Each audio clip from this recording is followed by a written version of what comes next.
Kicking it through the uprights, hold tight. Amazing stories, feeling stories, out of sight. Jaw-dropping tales, just surreal thrills. They're always unreal. Kicking through the uprights, the legend seals the deal. Well, welcome from Linwood, Washington. This is Kicking It Through the Uprights, episode number 5. And I want to welcome all of you to this beautiful city here in the state of Washington, just north of Seattle. This is Tom's Tall Tales and True Stories, episode number 5.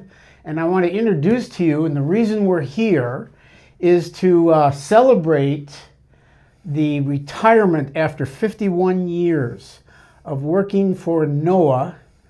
My brother Richard, who's here to my right, and he last night had his retirement party, and it was a magnificent retirement party. You're going to see clips of it in a little bit. But we all gathered here. So let me introduce the people that are here today. These are my brothers. These are the 3 men in my life that have been closest to me throughout my entire life. And I think we have a very unique relationship. We're not just brothers, but we're all really close friends. And even if we live in different parts of the country, we have remained extremely close throughout our lives. So to my far right is my brother Pat. Say hello, Pat. Hello. And Pat had recently, just yesterday, I think, celebrated his 81st birthday. So he's the senior member of this group of the foursome here. Next to my right is my brother Richard. We call him Dick, formerly known as Dr. Richard Feely. Heard that many times last night. So say hello, Dick. Hello, everyone. All right, and then to my left is my youngest brother, Dan. Dan is from Plymouth, Minnesota, and he's retired now, but he had a very long career as a physician. Family doc. Family doctor. I want to say hi to all 10 viewers of this podcast. Oh, you're funny. You're funny. You think it's that many? It's only if we all watch it. That includes us 4. That's what I meant. Then there's got to be at least 6 more somewhere. Okay, so with that, let's get started. By the way, I did mention we're going to show you some clips from last night's dinner, and we all got to speak. So I'm going to just show you clips from our speeches, because there was also 2.5 hours of other people's speeches as well, all there to celebrate Richard's career, an amazing career that he's had. And we're going to get into his career in a little bit later in this podcast. But so here we are. We're here to celebrate Richard, and I'm going to start with you. Okay. Yep. I want you to give everybody just a little sense of your 51 career years. All right. I grew up in Minnesota with my 3 brothers in St. Paul, and we all went to the same college together, College of St. Thomas, where my dad was a professor and a basketball and baseball coach. So I went to Texas A&M, where I got a PhD in chemical oceanography and graduated in 1974, and I immediately went to NOAA when NOAA was just forming its oceanographic research laboratories. And I got there in 1974, and our laboratory had just started in October of 1973. So I was there at the very beginning, and my job was to start a chemical oceanography program in NOAA, which they did not have at that point in time. So there was no laboratory or anything, and we had to start it from scratch.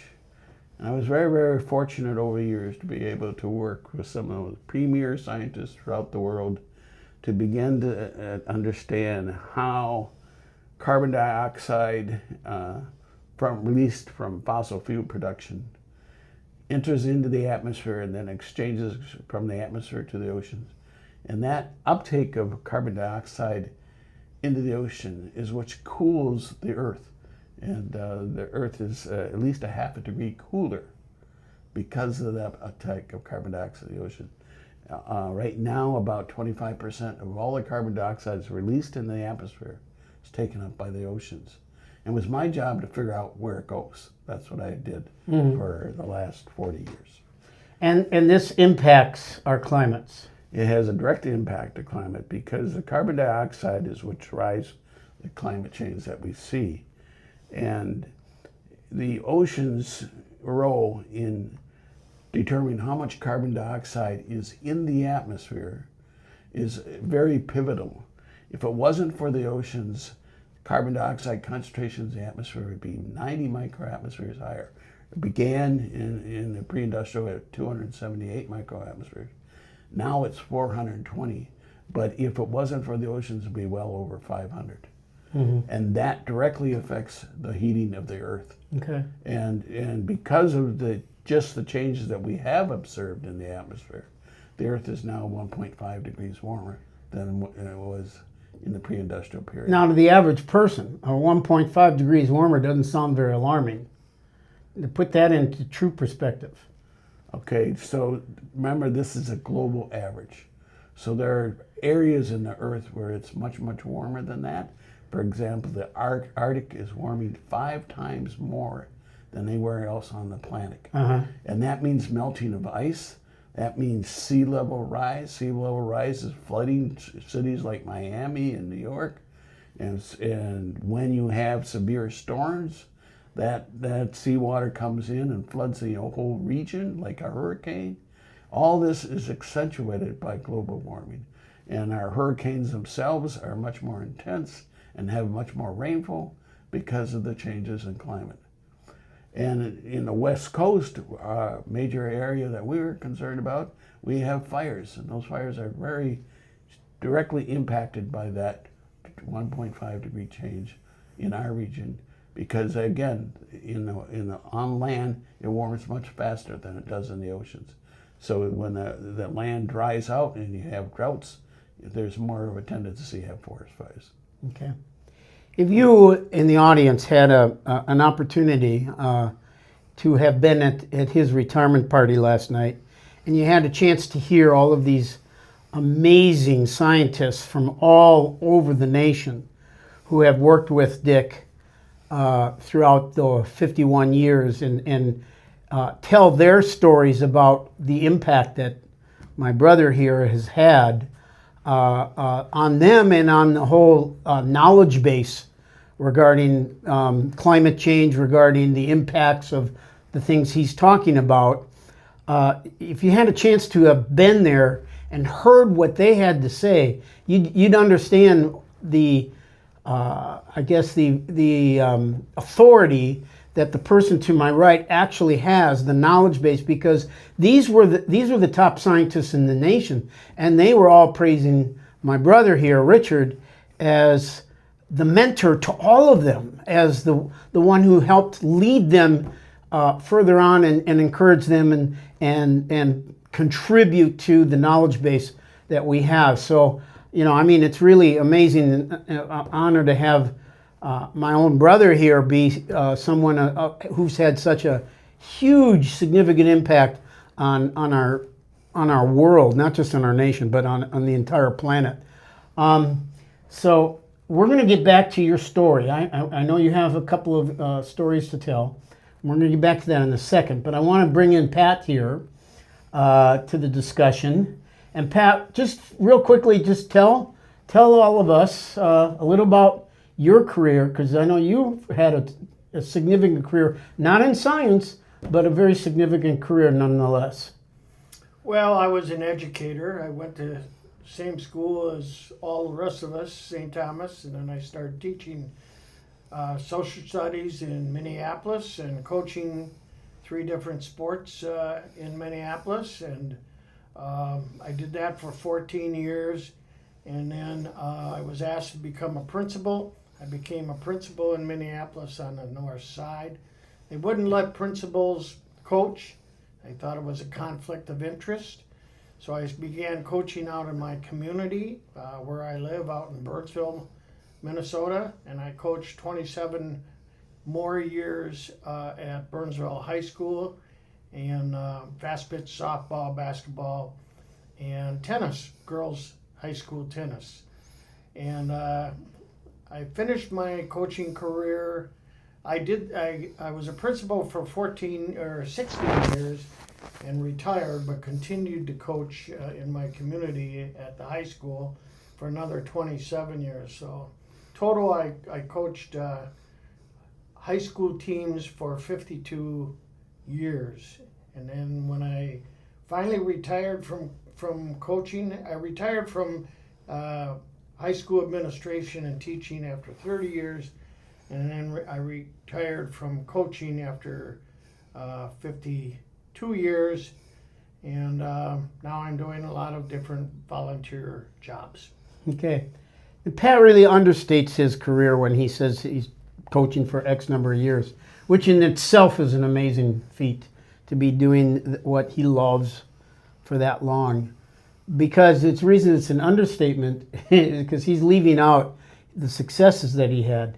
You've been inducted into several Hall of Fames. One Hall of Fame as an athlete and another Hall of Fame for your coaching contributions. So tell us a little more about some of those accolades. Well, I was fortunate to be able to develop a strong high school fast pitch girls program in a very strong and stiff conference that we were in. So we won.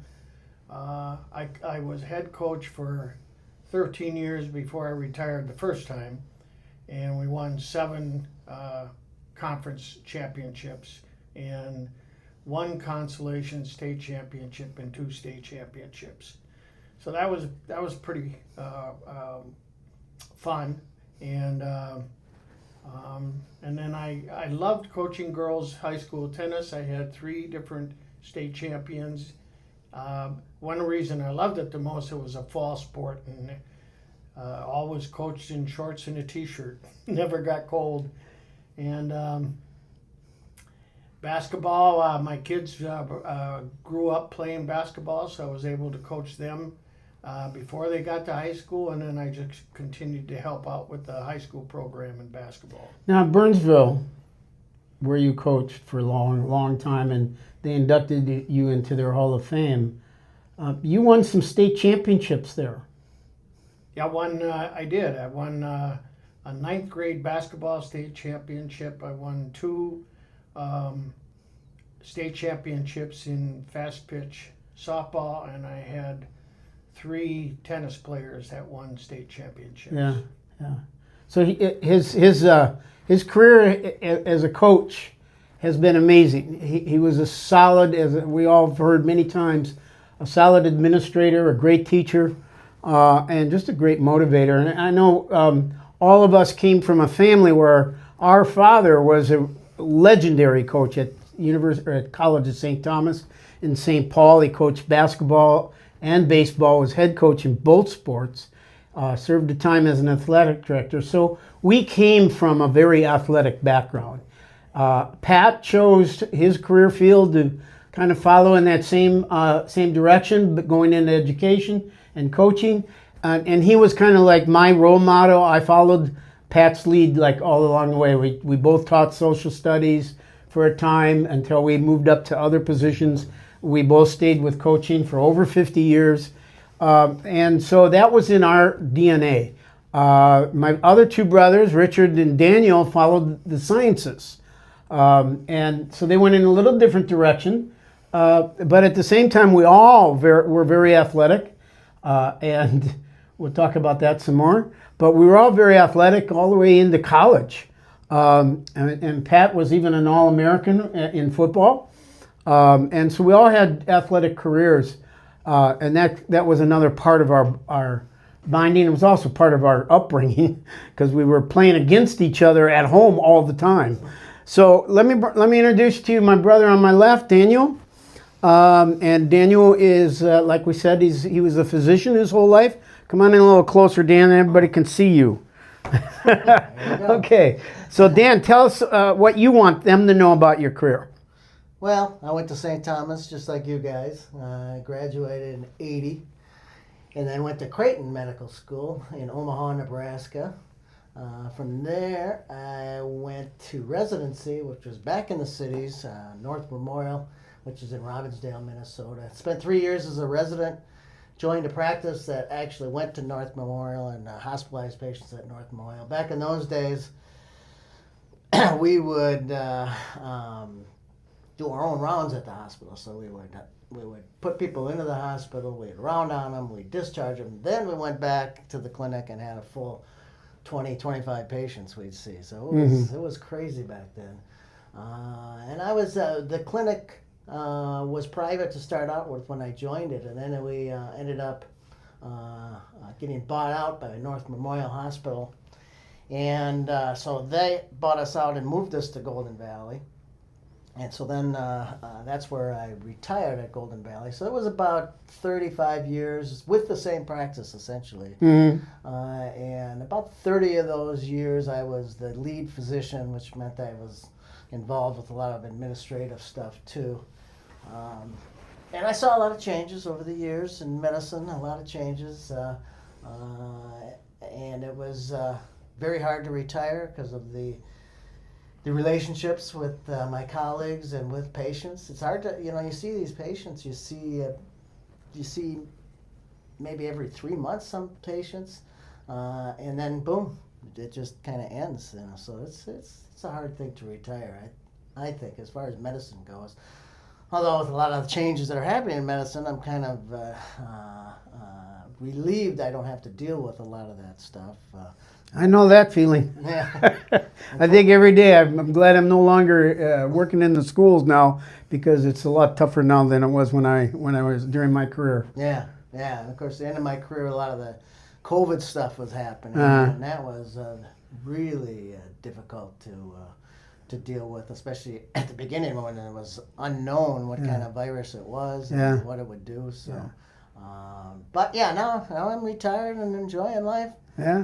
When I started my coaching career, my first coaching job was at the high school that we all attended, St. Thomas Academy.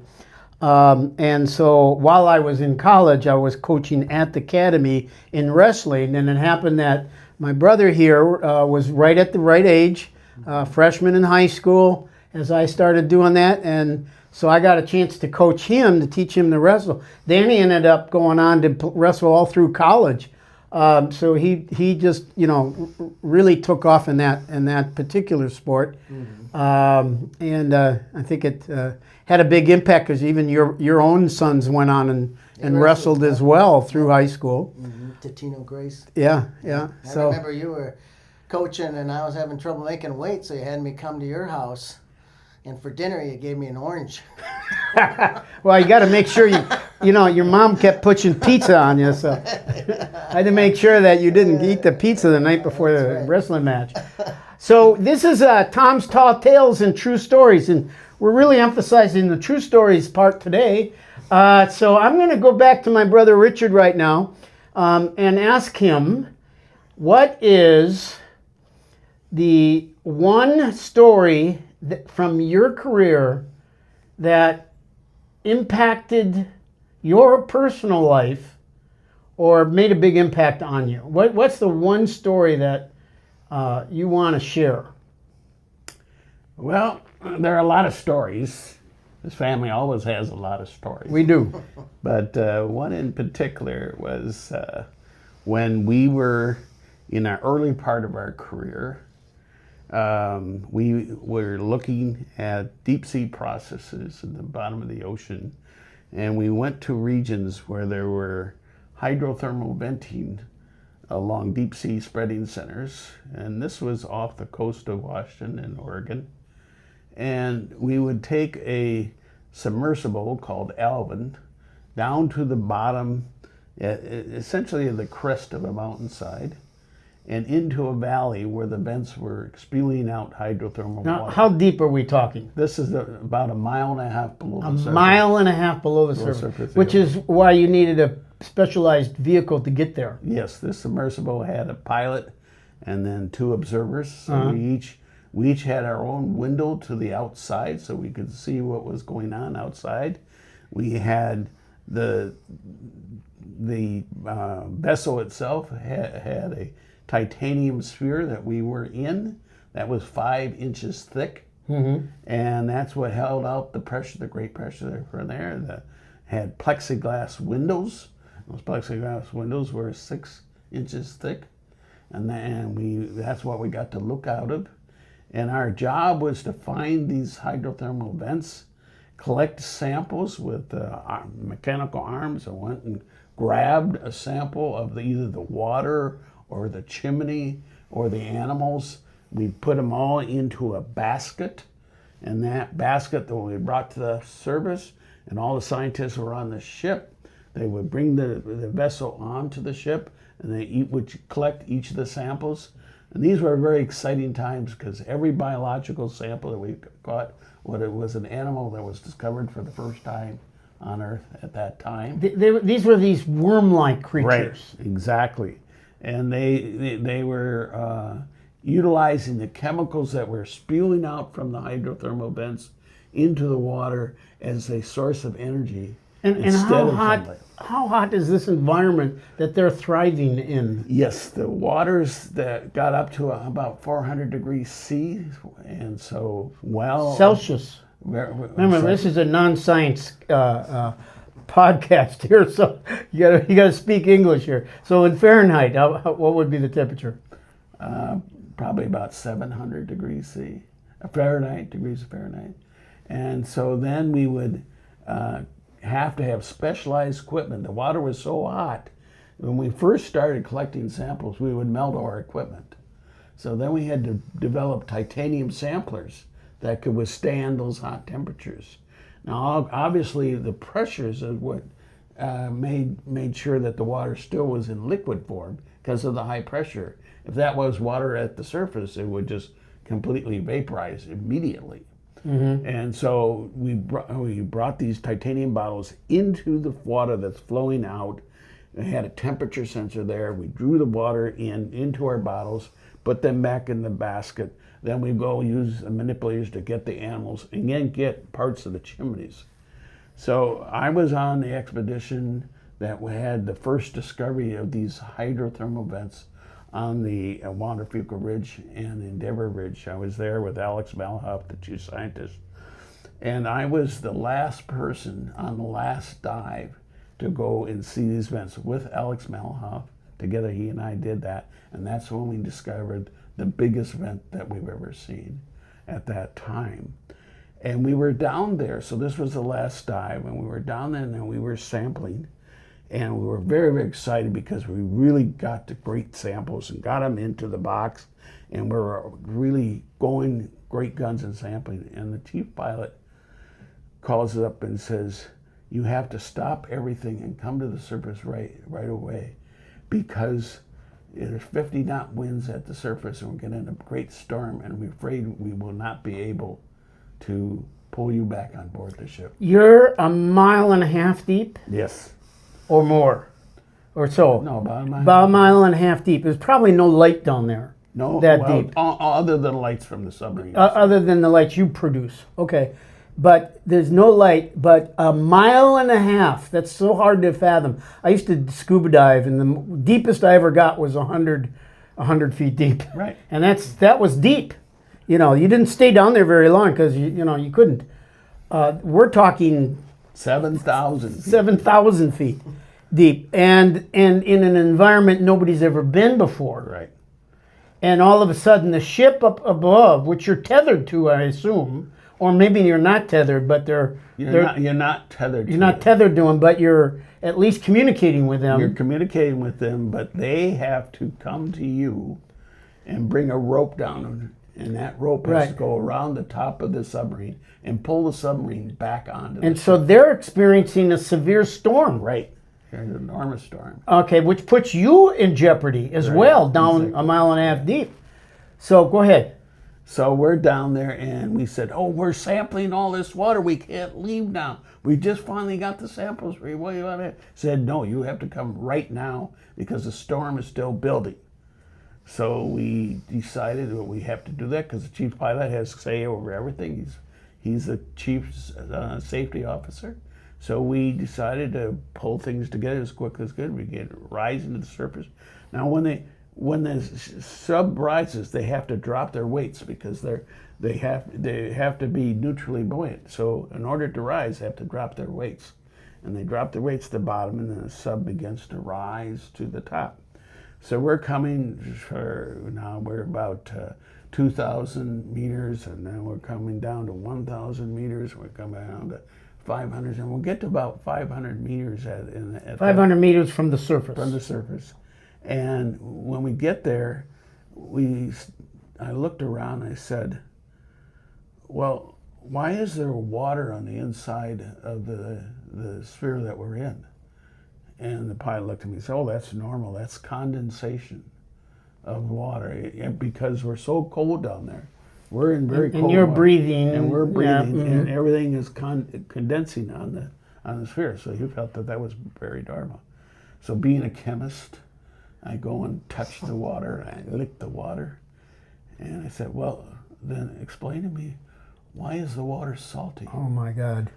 And He had no answer for that. Just about the time that I said that, all the lights and power went out on the sub. We had no power, no lights, completely pitch dark. And we're still rising to the surface. How far are you now from the surface? Now we're about 300 meters from the surface, and it's still pitch dark. And we're coming up like this, and we're now beginning to see the first instances of light from above penetrating down into the water. So we're looking at that, and that's the light that we're using. And we still, all the instruments are dead, can't see. Your instruments are dead, and you don't have the ability to power Nope. your vehicle to go take it somewhere. No. You are literally just hoping that it rises to the surface. So then, Do you still have communications with the surface at all? Is that out too? yeah, yes, it was out. It was out. So you lost contact Yeah. with the ship above. Yeah, so Wow. so then we get to be about 100 meters from the surface, and all of a sudden the sub is starting to rock back and forth like this, starting to rock. And as we rise more and more, it's rocking more and more because it's feeling the storm. Ah. And it's going like this and rocking. And, I was thinking, oh my gosh, I'm going to throw up. Yeah. Yeah. But you're so scared that you don't, because you're too scared about what's going to happen next. And so we rise to the surface, and sure enough, at the surface was going like this and like this, back and forth. And the ship had to come to us. We couldn't motor to the ship. The ship had to come to us. They had to get the divers to put the rope over the ship, over the sub, and then pull it out of the water through this big stanchion that's holding all the weight of the submarine through there, and then onto the ship. And this stanchion that's holding it, we're now going like this, back and forth like this, and rocking like this, and we hit the stanchion on the left-hand side, and we hit the stanchion on the right-hand side, and all our samples go to the bottom of the ocean. Oh my goodness. All the samples. All the samples you collected? Went by the bottom of the ocean. Oh. First samples that we ever collected. Oh, it gotta have been heartbreaking. It was just unbelievable, unbelievable. Wow. And so that we finally get it to settle down onto the ship, and we get it on the ship, and we're all in misery, and we're just very upset and just glad to be alive. And I asked the pilot, what happened here? What happened? He said, well, we finally figured out that seawater was leaking through one of the cables that go from the outside of the sub to the inside of the sub, and it shorted out all the electricity in there, but seawater was coming in along with it. In the Alvin? In the Alvin. In the Alvin. Oh Yeah. my goodness. I said, we ever had a problem like this before? And they said, no, we didn't have a problem. We never had a problem like this before. So we were experiencing the first problem like that. Well, if we had not left the bottom of the ocean and the power went out at the bottom of the ocean, we would never have been able to drop the weights because that's an electronic process. Oh, So we sure. would never have come to the surface. But no way to get you back. And then be no way to rescue you, I would assume Oh, also. no, that would be it. Just Yeah. just So like there's no that. tether from the Yeah. ship to you. Yeah, No. no, nothing. So we got on board ship, and I told this story to my wife when I got back home, and she says, "Well, you're never going out on Alvin again." I said, "Oh, yes, I am." Yeah, I loved no it. doubt. I no love doubt. the experience. Yeah. How many times did you go? I went on 2 dives on the Pisces, which is a Canadian submersible. I went on several dives in following years on Alvin, a total of 6 dives total. 6? And, just tremendous experiences all the time. Everything you're doing, you're discovering for the first time. Yeah. What happens if you have to go to the bathroom? Practical question. All right, so... They wear diapers.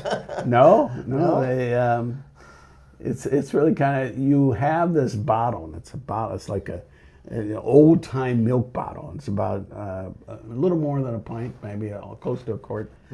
And each one gets a bottle. And when you go onto the sub, you're going on at about 8 o'clock in the morning. And so the last thing you do before you do anything else is you go to the bathroom. Yeah. And then you get on the sub, and you got this bottle in there, and you don't want to do it because you're going to embarrass yourself. You know, Yeah. I was on a dive with a woman one time, and I had to go to the bathroom there, so it's a kind of embarrassing thing. But everybody treats you, Well, anybody's gone fishing has had the same problem. Yeah. So I think the big diaper issue, would be better. the Wouldn't big diaper be issue is better you than a don't bottle? want to fill up the bottle too high, right? Yeah. So you have to control yourself a little bit, and you put the bottle in, put it aside. And then when you come out of the sub, you're supposed to bring the bottle with you. That's your responsibility. You're supposed to dump anything. You don't want to just you- leave it in So the you're sub treating for the everybody next. about these scientific discoveries holding your urine. Huh? Yeah. So if you forget to bring the bottle, they take the bottle and they bring it to the dinner table. Set it on the dinner table. It's like, did you forget something? And that happened. I bet. Didn't happen to me, Yeah. but it happened. So being a scientist isn't all about just being in a laboratory and writing down notes and looking at microscopes and stuff like that. You actually, at least in your field, you've actually had some pretty significant adventures. Oh, these were great adventures. Yeah. These were great adventures. There's one other time we were on the submarine and we were on the Juan de Fuca Ridge. Now, the Juan de Fuca Ridge, remember, this is a spreading center. So you got 2 mountains that are going like this. And so there's a valley in between. And at the bottom of the valley is where all the venting occurs. So you're trying to bring the submarine into the valley with these huge walls on either side of you, and they're straight walls straight up. This is in the Pacific Ocean. Yes, yeah, it's on the Juan de Fuca Ridge, Near which is what? just off the coast of Oregon. Of where? Off of the coast of Oregon. Oregon. Okay. Yeah. And It's a state. Yeah. You ever heard of Oregon? so we were bringing the submarine and coming down in between these narrow walls, and you had to bring the submarine down and go down to the bottom and collect. In this case, we're collecting the organisms because there's a big deal about the tuberns are really beautiful there, and we're collecting them. Well, it turned out that at the time we were with Alvin, that time, the way they had it is they had a prop on one side and a prop on the other side. So they had 2 props so they could turn this way or turn this way. Well, we were at the bottom and a big boulder fell off the wall and landed right in the prop on the right-hand side. Okay? And so the prop was stopped. We couldn't go that way anymore. We only had the one that goes one other direction. Well, we're down sampling these worms. Then all of a sudden, the chief pilot, who was piloting the thing, realized that she couldn't get out of it because we were in mud. And she couldn't get the sub to move. And so she started to rock it this way, rock it this way. She couldn't get the sub to move. And I said to her, well, what happens if you get stuck in the bottom? There's nobody to help you. What do you do? Well, we have this procedure by which we blow the sub apart, and the sphere rises to the top, and all the rest of it is left behind.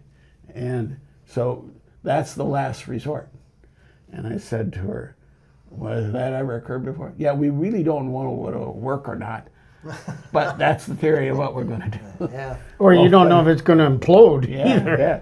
So we rocked it enough until it finally released, and now we're starting to rise up.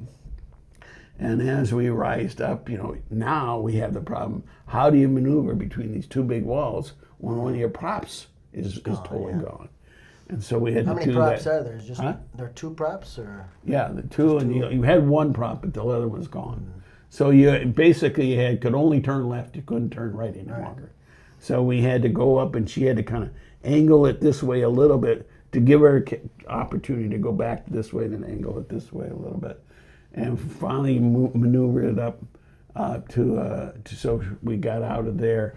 And again, that was a situation where nobody had that experience before, and we experienced it for the first time. So in both cases, the unknown happens, and you have to figure out how to make yourself to survive those things.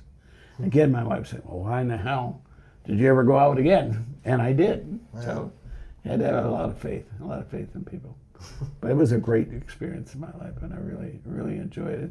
And there you're like a discoverer. You're like an explorer. You're like an explorer. We're exploring and we're discovering.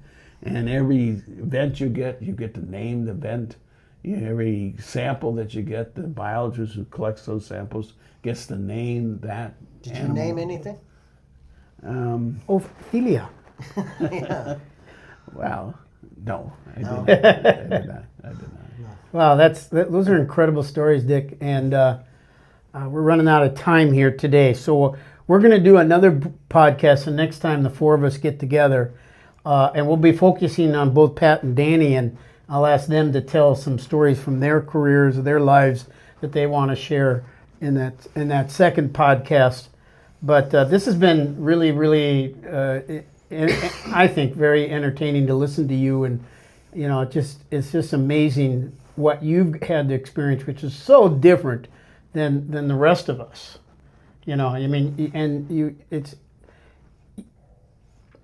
This guy has been given a Nobel Peace Prize. I mean, we're talking somebody who's had the most successful career probably of anybody I know and personally. So we're going to call it a day. I want to thank you all for watching today. If you have any comments, know that you can always call us and leave a message. That phone number again is 813-776-6774.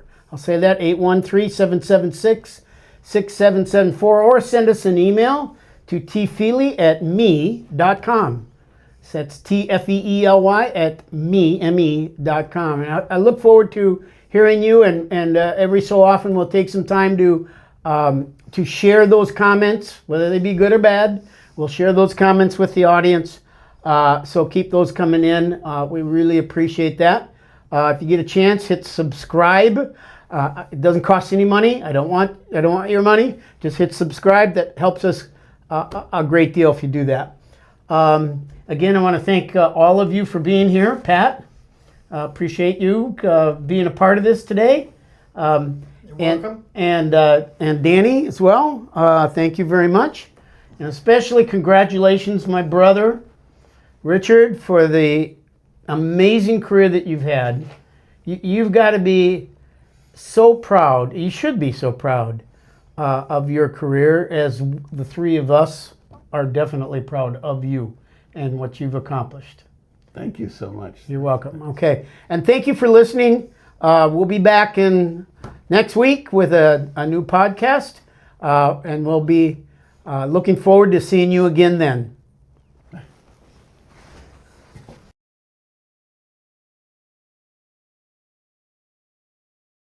We are now going to turn to, if we haven't had fun yet, the really fun part of the evening, where we hear from Dick's family.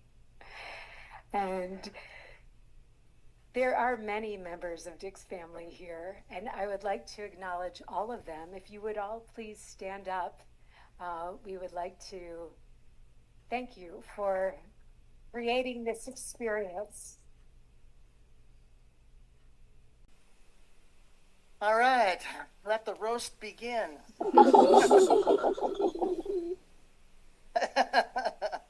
As a family, we spend 1 week in July together called Feely Week every year for the last 50 years. On Thursday night, we do trivia night. And I had a certain category on trivia night was You Don't Know Dick. And I was able to go through the archives and pick out the trivia questions over the years. So now all you can play. You don't know Dick. You don't know Dick.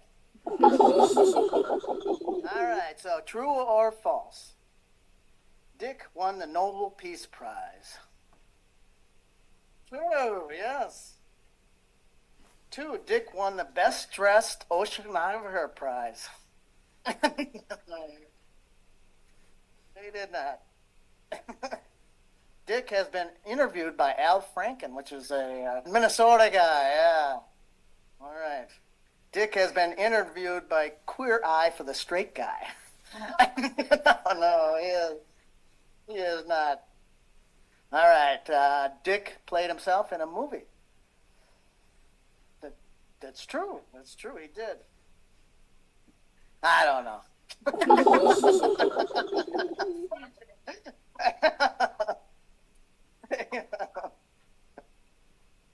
Frazier, who's Kelsey Grammer, he's a Seattle guy, played Dick in a movie. No. While appearing in 3 separate documentary films on ocean acidification, Dick was seen speaking English, Korean, and German. No, he don't. No. Dick wrote a book titled Everything You Want to Know About Dick, but We're Afraid to Ask. No, that wasn't it. All right, this is a multiple choice question. A, Dick fell on his face during a presentation. B, Dick forgot to show up to a presentation. C, forgot PowerPoint slides. D, all the above. Or E, all the above on the same presentation.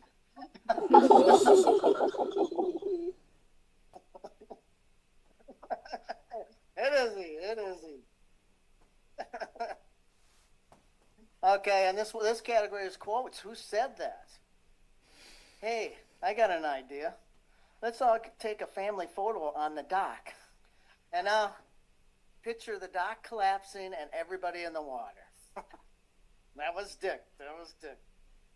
Another quote. Don't poke the bear. Anybody? That's their kids. Their kids would always say that about Dick. Don't poke the bear. Another quote.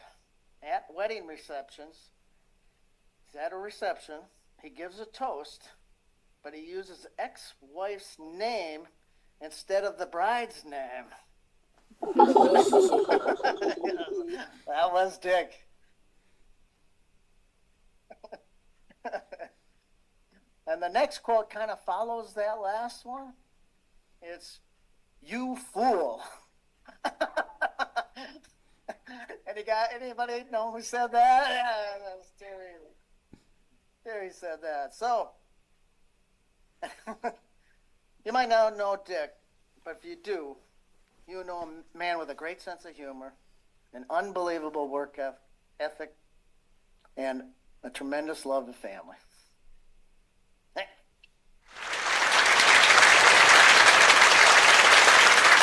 Hello, I'm Pat.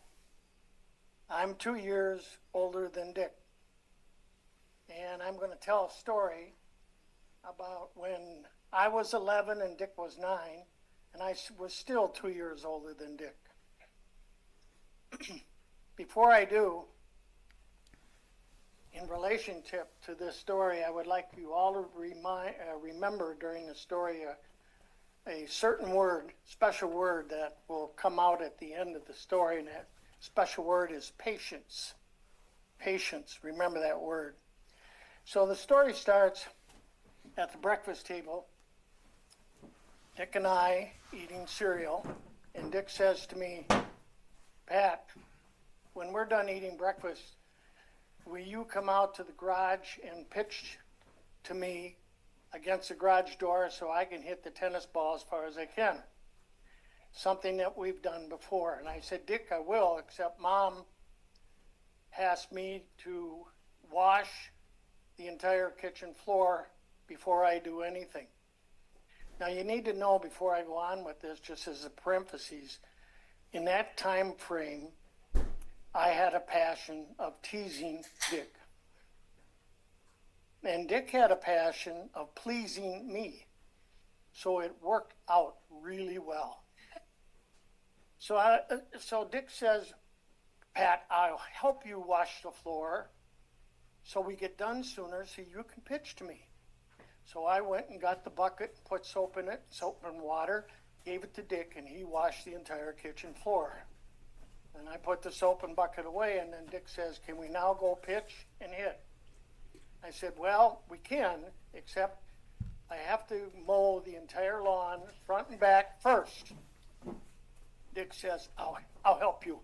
So I go to the garage, get the lawnmower out, start it up, get it all started, and Dick mows the lawn front and back and sides until we're done. Then Dick says, as I put the mower away, can we now pitch and hit? I said, yes, we can, Dick, except Mom wants us to come and have soup and a sandwich first.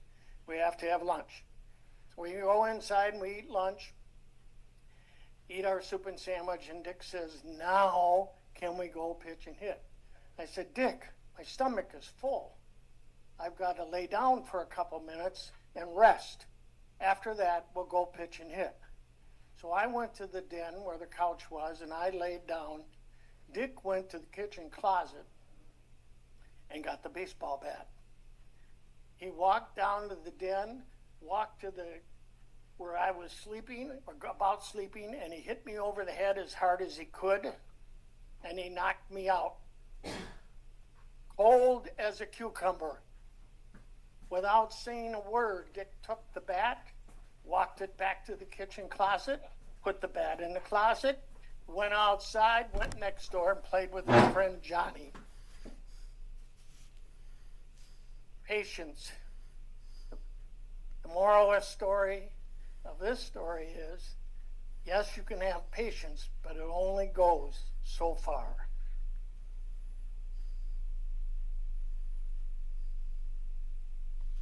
If you will raise your glass, I'm going to make an Irish toast to Dick. Dick, someday you're going to be dead.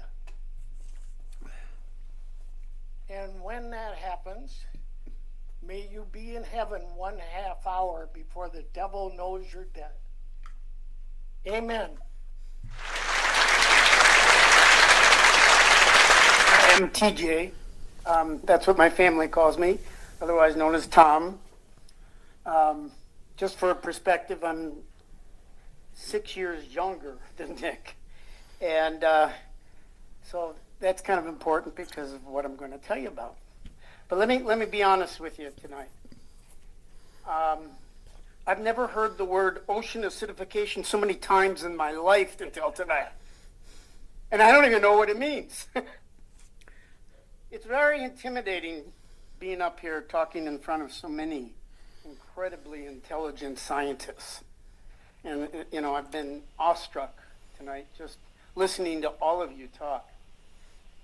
I spent my career as a guidance counselor and a coach over 50 years.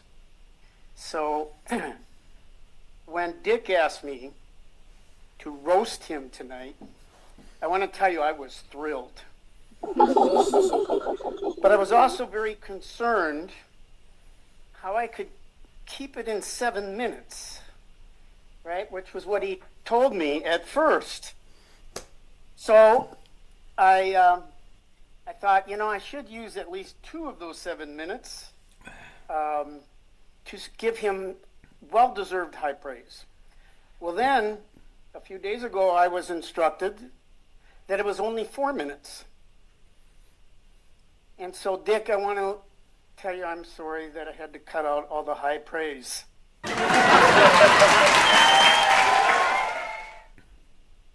When I look back at my life with my older brother, Dick, I usually recall the times when he left St. Paul to go to Texas A&M, to work on his degree. And so I moved into his bedroom, and I thought, he's gone. I'll never see him again. He's going to be a scientist of some kind. So I took over his closet, his clothes, his rackets, and most importantly to him, his brand new snow skis. They all became, in my mind, this is now mine. He's gone. Well, he came home from Christmas, and he had a different idea about those items of his. So we had a major fight over it. It was an epic wrestling match. Went on so long, and we broke so many pieces of furniture that my mom came up and broke it up by hitting us with a broom. So I vividly recall the second year he came home. Now this time it was a little different. He came home with this brand, not new, it was used, but to him it was new, a Ford Mustang convertible. It was the most beautiful car I thought I ever saw in my life. Emerald green. It was absolutely, I thought, magnificent. Now remember, this is December in Minnesota. It's really cold. And so that night, I came home and I found my brother Dick coming up from the basement with his arms loaded with firewood. And I said, "What are you doing with all that firewood?" He said, "Well, I have an emergency." He said, my car is freezing and I forgot to put antifreeze in it. And my gas line and my radiator are freezing, so I'm building a fire. I looked outside, sure enough, smoke was coming up through the hood. I said, "No, you're not going to do that." And he said, "Well, what would you do, smartass?" And I said, boil water. So we did. We boiled water, we poured it into the radiator, and sort of saved the engine block, but he fried all the wiring in the car. So he had to leave back for Texas at the end of Christmas vacation without his car. And he figured it was pretty much toast, so he asked me to sell it for him. And so when he was gone, I put an ad in the paper and managed to sell it for what he bought it for, which was $700. And then I sent him a check for the money, as he asked me to, for $450.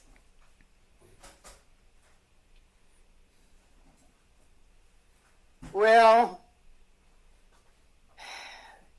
that was 1972. Did you get all your stuff out? Fast forward 43 years. Out of the So all those pictures office? you saw of his career and the Desk? stories you've heard now, that's just happened, and the year is now 2015. And to put it into historical perspective, for me, that was the year that Tom Brady from the New England Patriots was suspended 4 games for Deflategate. He had deflated his footballs. You all remember that? I do. So that year, I was in an airport one day, and waiting for my flight, and I went to the bar and ordered a beer, and there was somebody next to me, and we got talking. No. Well, it turned out That's not why it's he on. belonged to an organization called NOAA, and he was an oceanographer. I said, "That's so coincidental. I have a brother who is also an oceanographer and works for NOAA."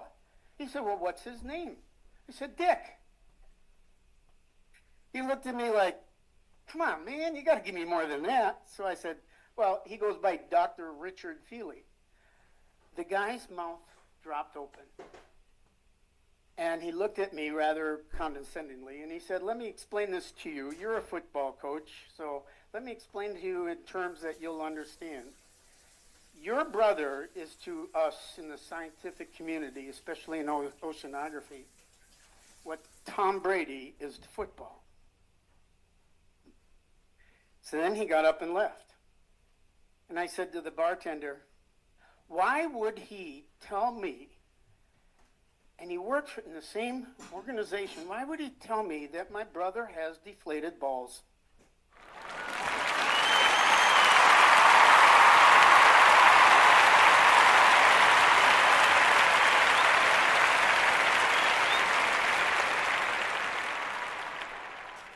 So the bartender said to me, I think what he meant was he's the GOAT. Well, Dick, raise your glasses, everyone.